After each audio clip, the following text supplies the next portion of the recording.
conceitos expostos, aplicados na pesquisa, são conceitos utilizados no ensino de qualquer outra língua, seja ela estrangeira ou seja língua materna. Então, numa conversa com o Marcos, eu perguntei qual assunto que ele tinha se identificado mais, o que ele gostaria de escrever, que estivesse também dentro da minha área de conhecimento, porque uma das coisas importantíssimas no processo de pesquisa é que aquele que vai te orientar, o seu orientador, ele tem o domínio, ele consiga falar sobre o assunto do qual você vai pesquisar. Porque senão ele não consegue te conduzir pelo caminho da pesquisa, né? E o meu papel nesse edital, que foi o edital número 11 de 2019, de ações afirmativas do IFB, foi exatamente trilhar com o Marcos o caminho da pesquisa científica já no curso de letras. E aí, de comum acordo, escolhemos, então, esse tópico relacionado às funções da linguagem, muito importante no processo de comunicação, porque muitas vezes as pessoas entendem que o processo de comunicação, ele se extingue quando você adquire a fluência em uma determinada língua, e quando a gente estuda alguns linguistas renomados, a gente percebe que o domínio da língua não é o suficiente para que o processo de comunicação seja efetivo, outros fatores são necessários, e é isso que o Marcos vai colocar hoje para vocês.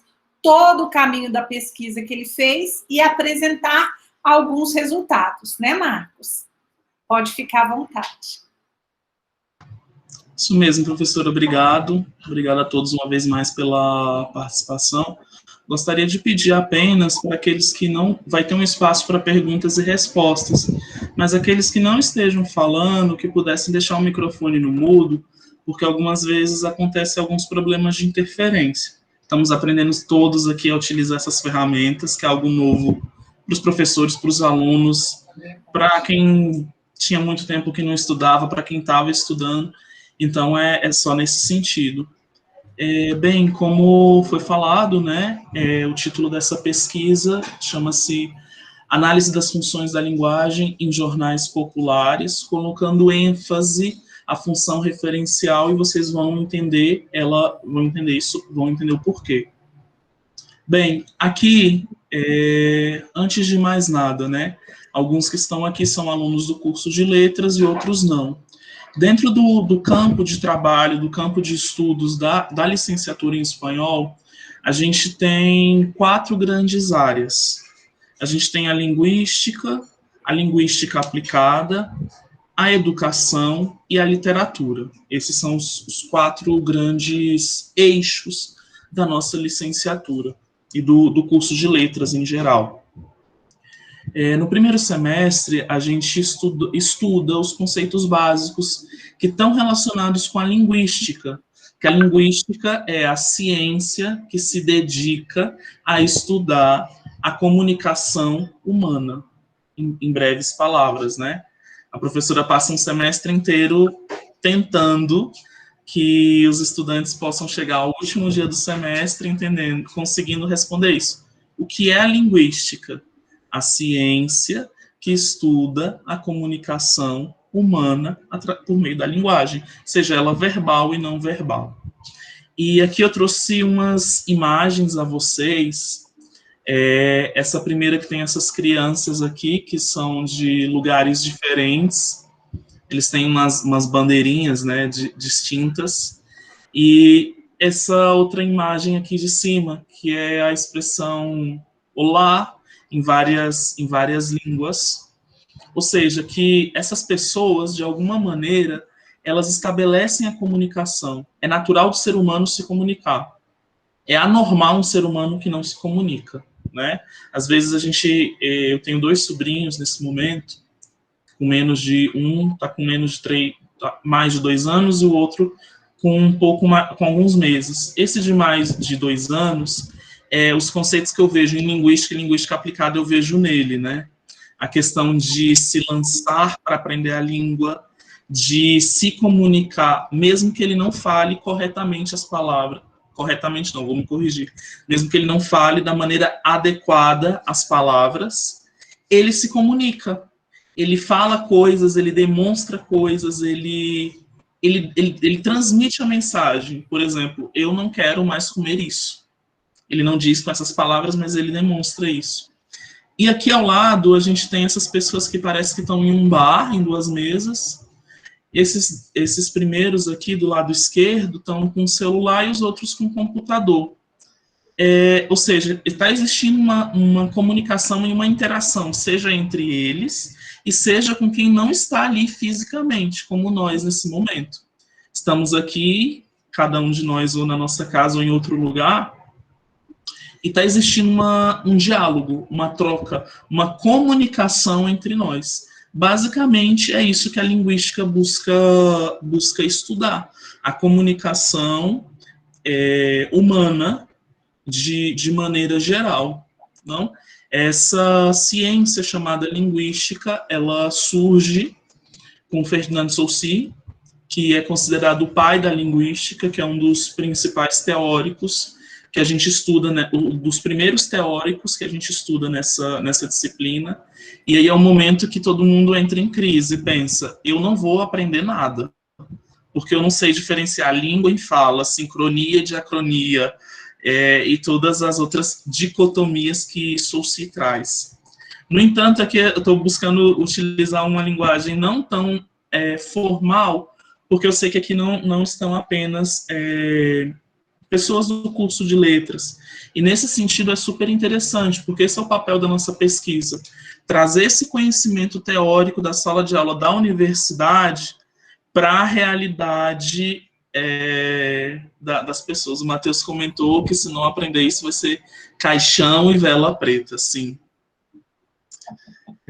Vou passar aqui, gente, esses dois teóricos, como eu falei a vocês anteriormente, o Ferdinand Saussure, que é considerado o pai da linguística moderna, e o Roman Jakobson, que são dois teóricos, que são os principais teóricos que a nossa pesquisa utilizou como referencial. No entanto, nós utilizamos teóricos atuais, professores universitários que escrevem artigos sobre essa temática, porque a contribuição do Saussure, ela foi gigantesca, ainda que ele morreu sem ver essa contribuição. Porque quando a gente estuda na disciplina de linguística e nos materiais teóricos, a gente sempre vê essa questão. O Saussure é o pai da linguística, ele deu uma contribuição enorme, só que eu não sei se vocês sabem, mas o Saussure mesmo, essa pessoa aqui, ele nunca escreveu nada. Todo o material que a gente tem hoje, ele foi construído a partir das anotações dos alunos do Saussure. É mais ou menos como se a gente pegasse todas as coisas que a Karine fala, ela morresse e a gente escrevesse um livro. Obviamente, eles deram crédito a Saussure como um argumento de autoridade, muito mais do que outra coisa. E o Jakobson, ele caminhou também por outras áreas que não só a linguística, ele também caminhou na teoria literária, nos atos de fala e outras áreas do conhecimento, a fonética, a fonologia também. E eles foram os que nós nos baseamos para ter isso. A minha inquietação para essa pesquisa veio uma aula com a professora Karine, quando ela explicou esse esquema que eu vou trazer para vocês, muito visual, sobre os elementos da comunicação e as funções da linguagem. Classicamente, na escola, no ensino médio, no ensino fundamental, no vestibular, nas licenciaturas em letras, a gente aprende essa questão, que sempre eu tenho um emissor, eu tenho um receptor, eu tenho uma mensagem, eu tenho um contexto onde essa mensagem está acontecendo, eu tenho um canal por onde essa mensagem está sendo transmitida, por onde ela está passando, e tem um código, que é essa língua, esse idioma, normalmente, que eu utilizo, né? Para quem estuda computação, é muito, muito fácil de entender esse termo do código. Ou seja, que existem códigos específicos dos bits, dos terabytes e todas essas coisas. E para cada um desses elementos, a gente tem uma função específica, ou seja, que essa função ela está centrada dentro de um destes elementos. No caso, a função emotiva está centrada no emissor. Aí a gente traz exemplos do tipo poemas, cartas amorosas, por exemplo, coisas muito pessoais que eu sinto, os meus sentimentos. A gente traz outras funções. E aqui, quando a professora estava explicando isso, eu estava conseguindo compreender. Quando ela foi explicar a função referencial, ela disse: gente, a função referencial é aquela função que busca ser neutra, ela busca unicamente transmitir informações.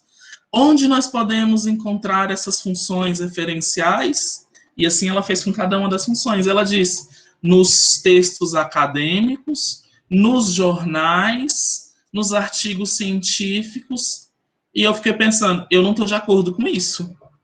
Aí eu fui conversar com ela, falei: professora, eu não estou de acordo. Ela falou: tá bom, você não está de acordo, mas quem sou eu e quem é você para discordar do Jacobson ou do Saussure? A gente pode não estar de acordo, mas a gente tem que fundamentar isso para que a nossa contribuição para a ciência, para a linguística, para a linguagem ocorra.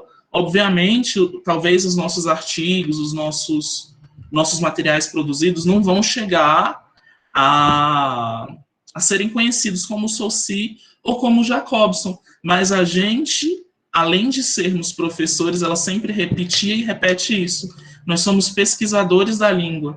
A gente entende a língua como um fenômeno social, um fenômeno vivo, em constante transformação, e que nós, professores em formação, pesquisadores, trazemos as contribuições para o campo, né, de estudo e também para a ciência de maneira geral. O objetivo também dessa nossa mesa redonda aqui é dar uma devolutiva ao campus que financiou essa pesquisa, né? Porque a gente tinha uma ajuda de custo anual para participação de eventos, compra de livros, etc.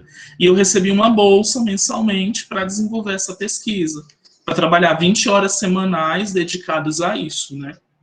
Isso é um pouco que me inquietou a iniciar essa pesquisa, e aí eu vou explicar a vocês o porquê disso, né?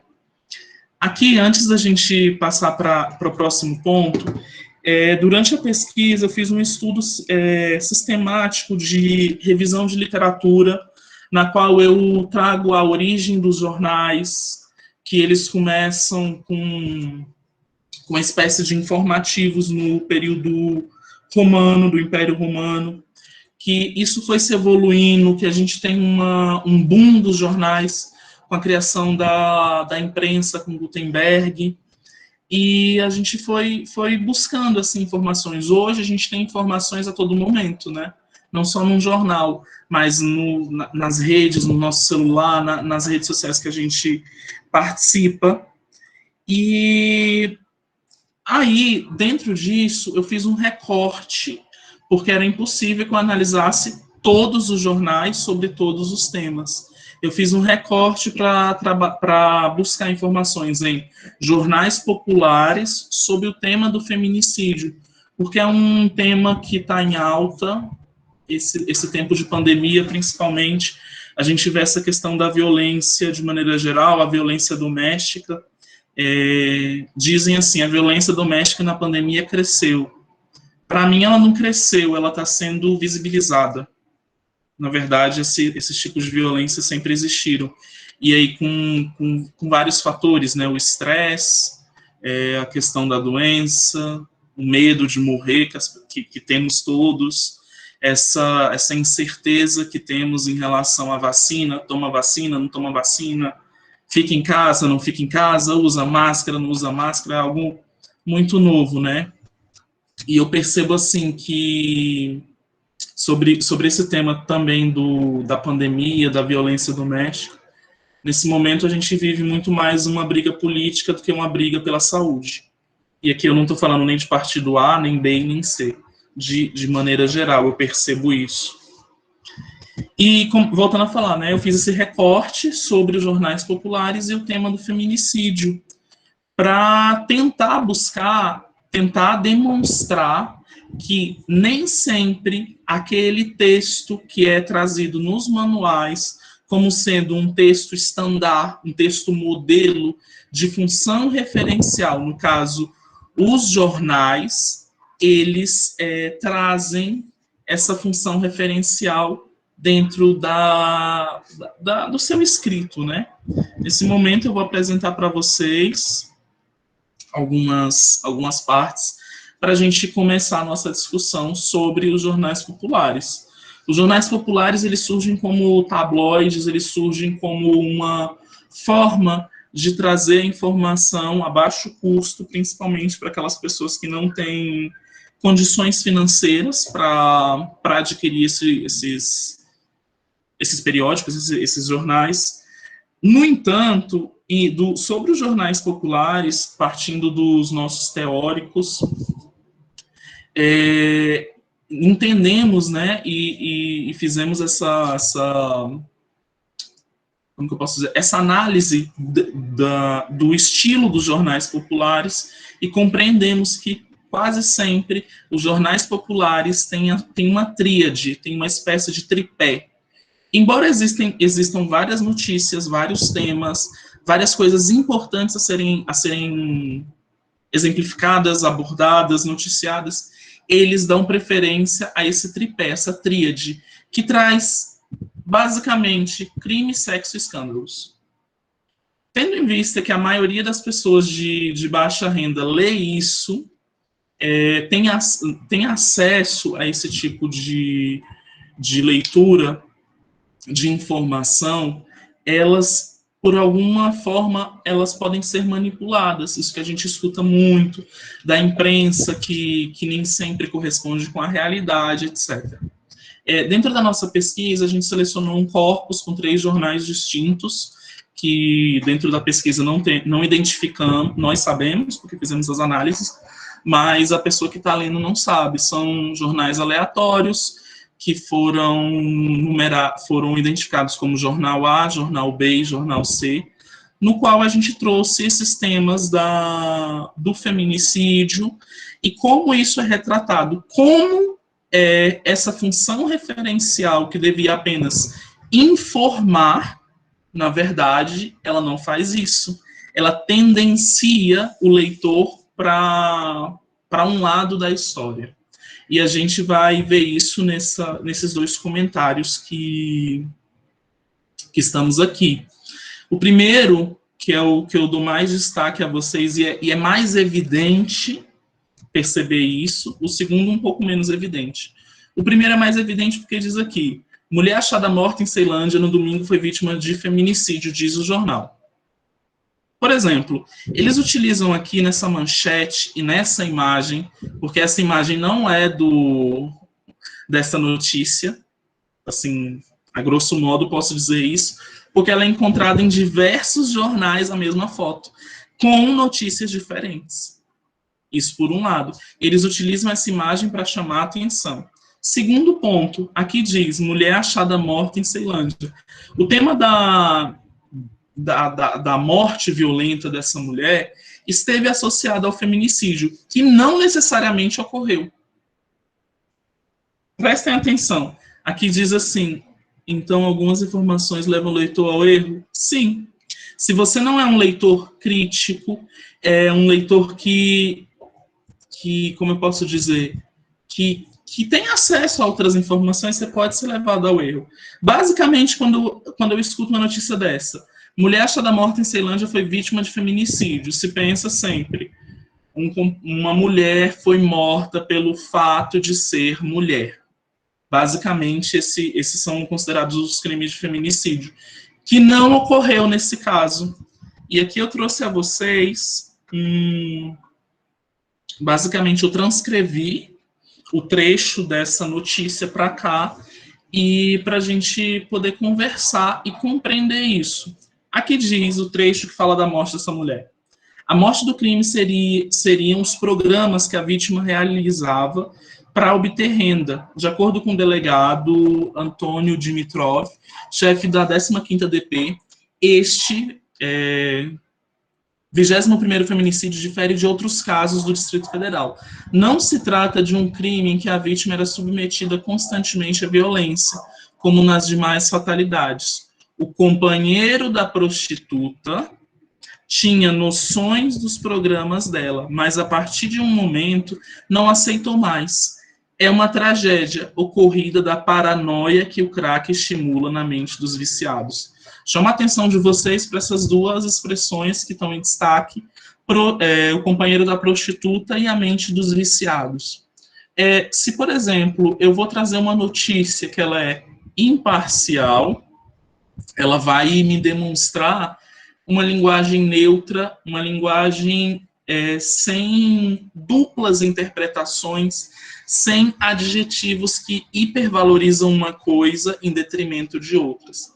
Quando, por exemplo, ele utiliza essa palavra prostituta, é basicamente para chamar a atenção de quem está lendo. Para dizer, ela morreu, mas assim, de alguma maneira ela tinha culpa. É mais ou menos isso. Porque é isso que acontece com muitas mulheres, eu vejo, né? Assim, são sempre elas as que são culpadas de coisas, por coisas que não aconteceram. Elas são culpadas por serem estupradas, são culpadas por serem assediadas, são culpadas pelo companheiro matá-las. Isso a gente vê em histórias, em relatos de pessoas, em mulheres que sofrem violência, estão em casas-abrigo, inclusive no Distrito Federal. Eu tive a oportunidade uma vez de fazer um trabalho em uma casa-abrigo aqui do Distrito Federal e tinha muito isso. Essa questão de as pessoas acharem que a culpa é sempre dessas mulheres. Depois, aqui, ele fala desse consumo de crack. Essas duas pessoas, esse homem e essa mulher, eles viviam em situação de rua e eram usuários de drogas.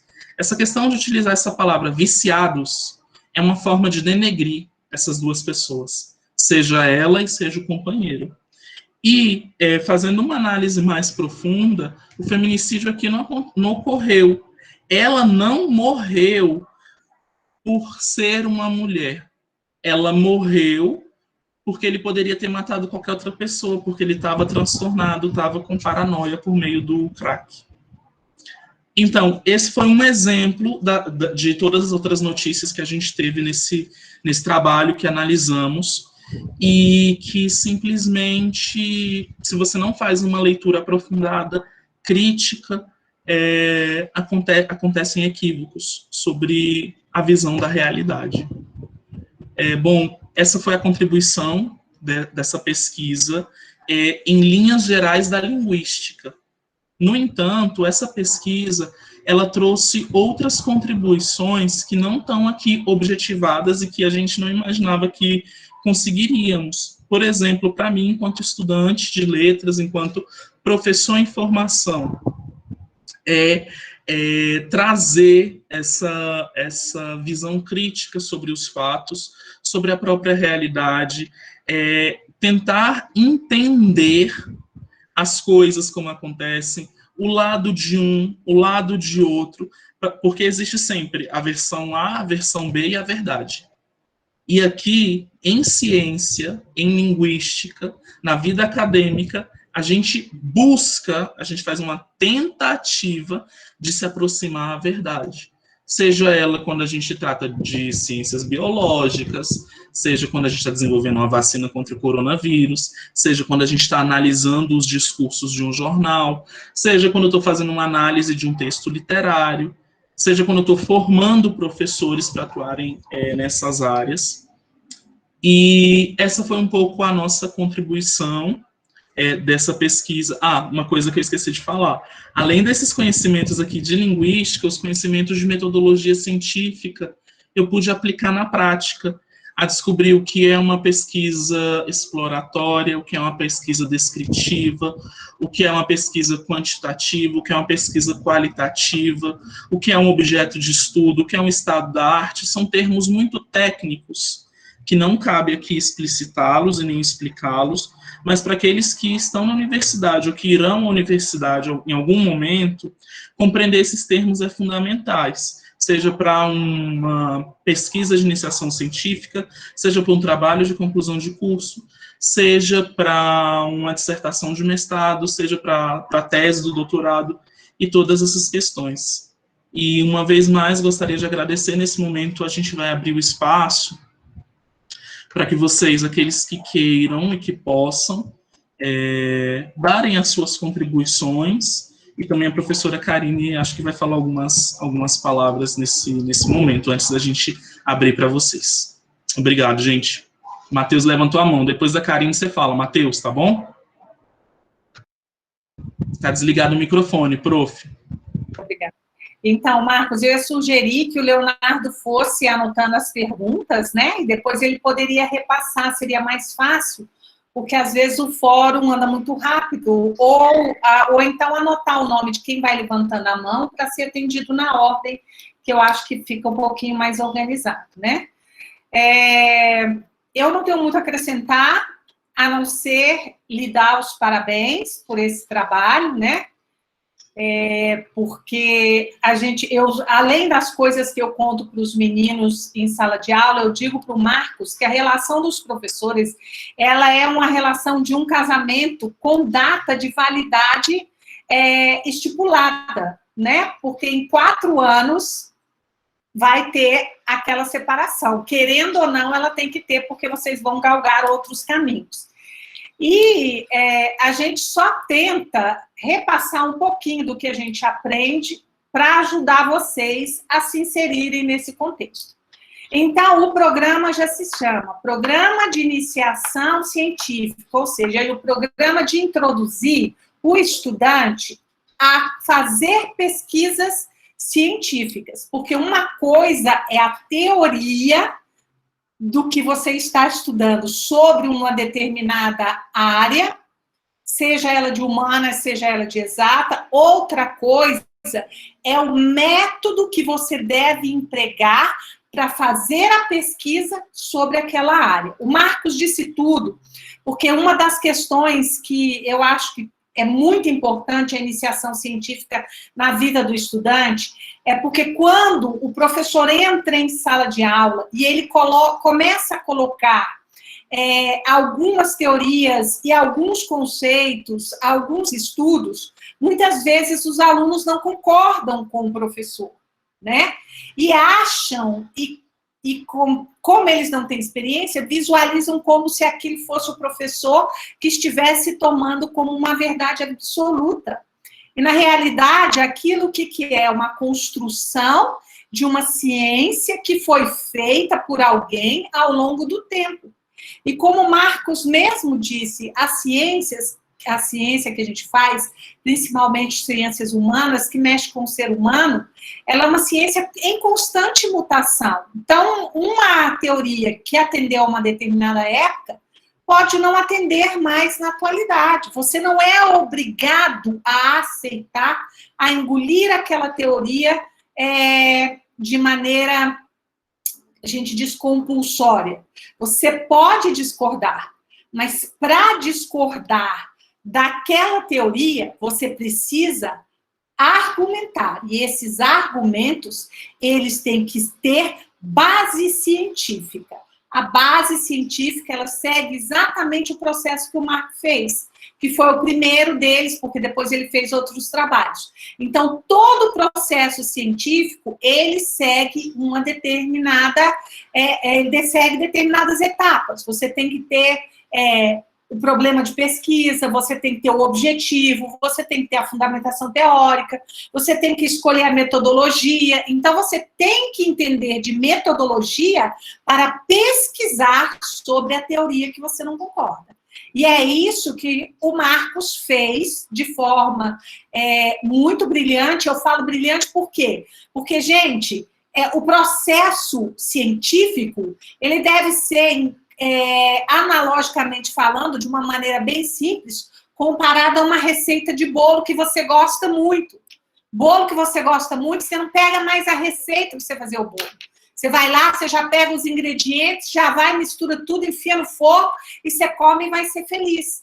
O processo científico é da mesma maneira. Você conhece todas as etapas do processo científico, sabe como você deve elaborá-las para que ele tenha validade e assim você possa colher os frutos. No bolo, você colhe os frutos de comer o bolo inteiro para você ficar super feliz. Quais são os frutos que vão ser colhidos desse trabalho científico? E o Marcos já começou a colher. Eu queria que você dissesse, então, Marcos, quais são os frutos que já colhemos até o momento e, infelizmente, a pandemia não deixou ainda a gente colher o resto. Nós fomos aceitos em 3 congressos para a apresentação desse trabalho. Um é no ENEL, Encontro Nacional dos Estudantes de Letras, que devia ter ocorrido no ano passado no Ceará, e infelizmente, por toda essa questão, eles transferiram para 2021. No entanto, já saiu uma nota dizendo que possivelmente não ocorrerá em 2021. Um segundo evento online, nós fizemos uma comunicação na jornada de ensino, pesquisa e extensão do Campus Gama, do Instituto Federal de Brasília.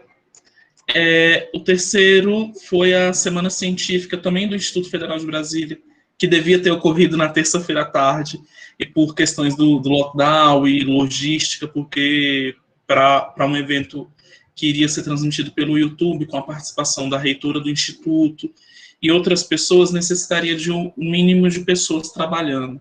Nesse sentido, o Instituto, como sempre, preza pela vida das pessoas, suspendeu esse evento, e quando as coisas abaixarem, a gente vai ter essa apresentação. A gente está em vias de finalização do artigo para submissão para a revista. Desse trabalho surgiu um artigo científico. Esses são os frutos mais evidentes. No entanto, existem aqueles, como sempre a Karine diz, a longo prazo. Aquele fruto a longo prazo é sempre o cifrão e a sua conta bancária, porque, como a gente aprendeu, professor não é vocação, professor é profissão, para os professores que estão aqui. E a gente faz essa devolutiva à sociedade, a gente trabalha com amor, a gente pesquisa porque gosta de pesquisar, porque uma coisa que eu aprendi se você está fazendo um trabalho, você não gosta daquele, muda de campo, muda de área. Se você está fazendo pesquisa científica e você não gosta disso, não está dizendo que você vai ser inferior ao outro porque você não está fazendo uma pesquisa. Significa que talvez para você o melhor é outra área de conhecimento. E nesse sentido eu vejo isso. Eu participei de 2 seleções dentro do Instituto Federal. Uma eu fiquei em primeiro lugar, empatado com o Leonardo, a gente tirou a nota máxima, ficamos empatados em primeiro lugar, que era para visita técnica. E um dos critérios de desempate era a participação em processo seletivo. Em processo seletivo de iniciação científica, a gente recebeu um valor em dinheiro, como sempre a professora diz, que o retorno ele vai chegando aos poucos, para a gente poder viajar e fazer outra pesquisa. Quando eu terminei essa pesquisa, eu sempre quis encontrar, entender as áreas do curso. O primeiro ano eu fiz um trabalho, na verdade, no Abrigo dos Excepcionais, com educação especial.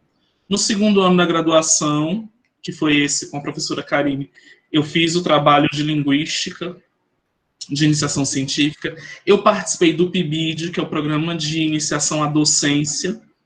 E agora, no último ano, eu estou fazendo um segundo trabalho de iniciação científica na área de ensino de literatura. Ou seja, todas essas áreas de trabalho que eu fiz, a educação especial, a linguística e a literatura, estão em uma área comum, que é a formação docente, que é trabalhar nisso, né? Porque eu me vejo nisso, eu me vejo trabalhando nisso. Eu acredito que realizarei um bom trabalho, né, nessa área, especialmente. E esses são os frutos mais imediatos, mas tem os outros a longo prazo, a minha capacidade de síntese, a minha capacidade de escrita, porque eu chegava para a professora e entregava os meus relatórios, 10 páginas, ela falava, Marcos, salva 2 parágrafos, o resto é lixo. E aí eu sempre tomava isso, eu não levava isso para o meu lado pessoal, ai, como ela é uma bruxa, não gosta de mim.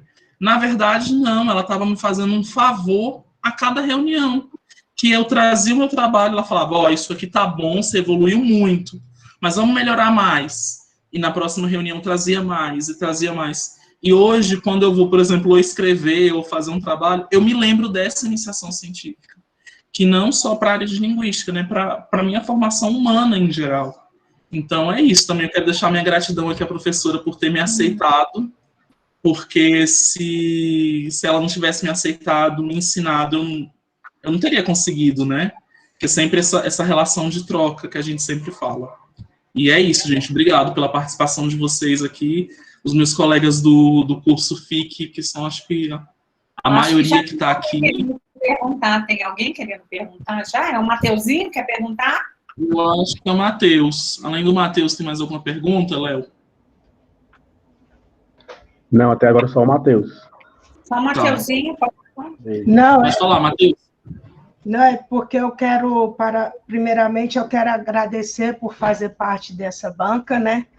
E que estou muito feliz por esse trabalho, e que e que esses termos que eu aprendi em linguística, a cada live que eu participo da professora Karine, eu sinto mais vontade de aprender mais e mais sobre linguística, porque eu fiquei apaixonado, e eu venho participando de algumas lives também, assim, no Instagram, do seu Instagram, professora, também, que isso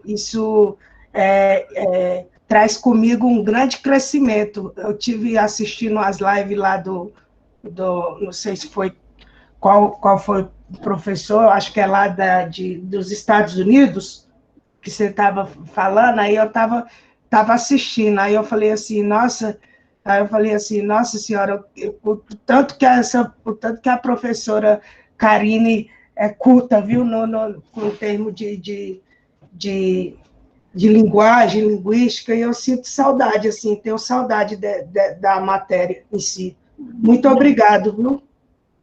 Eu que agradeço suas palavras, seu carinho, viu?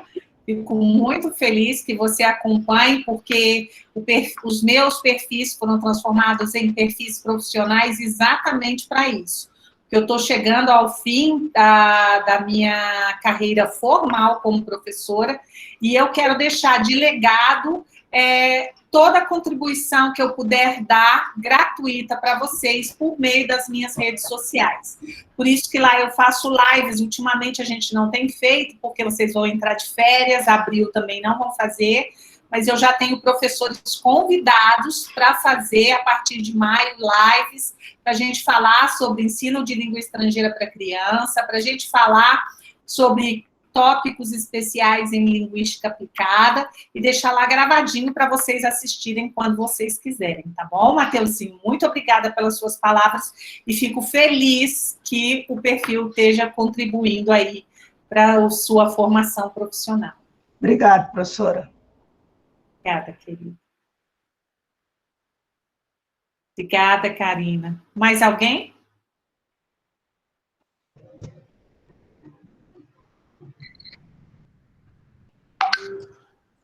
Bom, gente, eu acho que nesse momento a gente pode dar por encerrada essa nossa mesa. Uma vez mais agradecemos a presença de todos e todas vocês aqui. Espero que de alguma maneira essa pesquisa tenha servido para a vida de vocês, para a formação, para a formação humana, eu digo, principalmente de sermos essas pessoas críticas, não inteiradas, conhecer as coisas e a partir daí a gente ter o nosso pensamento, né? Não tendenciado nem para um lado e nem para o outro. Então, gostaria de agradecer a vocês por isso. Obrigado. Obrigada, uma boa tarde.